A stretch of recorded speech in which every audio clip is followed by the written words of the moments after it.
Hey everybody, welcome back to Nerd News Today. I'm Matthew, and in today's video, we're taking a look at another Diamond Select PVC figure diorama statue, but this time of a brand new license that Diamond has. And this one I think is very unexpected when you look at the entire catalog of Diamond Select statues that are out there. And I say that because today we're taking a look at Rick and Morty from, well, Rick and Morty. They're Rick and Morty from Rick and Morty. That's the show and that's the characters. It's the same difference. This very hefty box here houses a really cool, highly detailed statue of these famous cartoon characters from Adult Swim. And now you can see what I mean when I say as far as like franchises go with Diamond Select, we're talking about like Indiana Jones, Star Wars, Marvel Comics, DC Comics in the past, all sorts of other things. And Rick and Morty, it's kind of an albatross here among this. I was not expecting anything Rick and Morty. Not sure how far this line is going to go, but hopefully it's got some legs.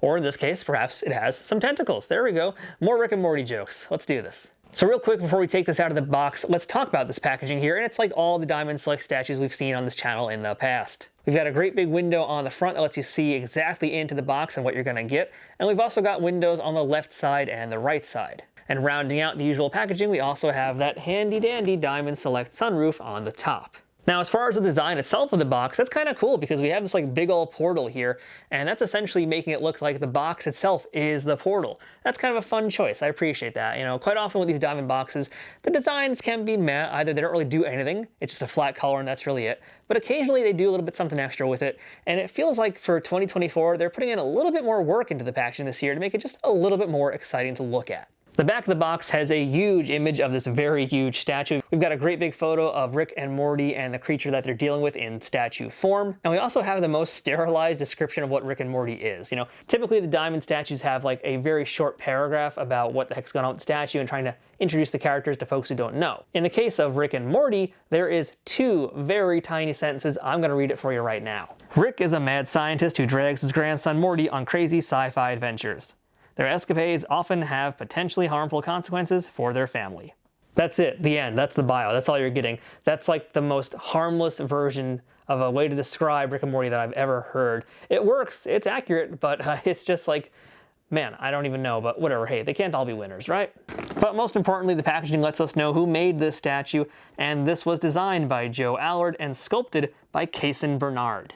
So that's really all you need to know about the box here. So without further ado, let's go ahead and take our Rick and Morty out of this packaging, or I guess in this case, out of the portal, and take a closer look at them from all angles.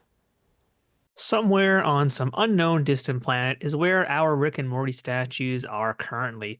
And as you can see, our main characters are in some serious trouble, but I'm sure it's nothing they can't get out of, one way or another.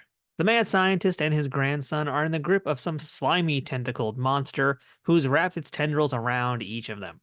Standing at around 10 inches tall, this is a very vertically oriented figure diorama. It's not that wide, so this piece is really all about the up and down action, and there's plenty of that here. Let's talk about our characters first though before we dive into the alien, and I really like the way these guys look. It can be challenging to translate 2D characters into a 3D world, adding a sort of uncanny valley look to them where they feel very out of place with this added realism. One thing I really like about the characters here is their facial expressions though. I love how Morty is just freaking out. He's completely freaking out as he normally does. Rick is not happy about the situation, but that's kind of just his resting Rick face. He's just always in that perpetual state of grizzled anger and frustration. So again, the expressions here are just exactly what you'd want to see with these two characters. And that's utter panic from Morty and total disdain from Rick. I think Diamond did a great job here capturing their appearance from head to toe, really nailing the likenesses for both Rick and Morty, as well as getting the shape of their bodies just right. It's not just that, it's also the sense of movement in them that makes them feel like they were pulled straight from the cartoon with those very rigid bends in their joints and facial expressions to match that feeling. The colors are also spot on, and I appreciate the detail in Rick's portal gun, which is very well painted with some nice tiny details on it. It's as simple or as detailed as you want to say it is from the cartoon, but that's not a bad thing, especially when it's executed as cleanly as it is here. But the majority of the statue isn't our main two characters, it's really all about the alien. This sarlacc pit-looking creature is extremely colorful and very appealing to look at. That might sound odd, but it really is. It's bright with vivid purples and blues on it, and that red tongue with the spikes that remind me of an overly salted pretzel from a baseball stadium are great.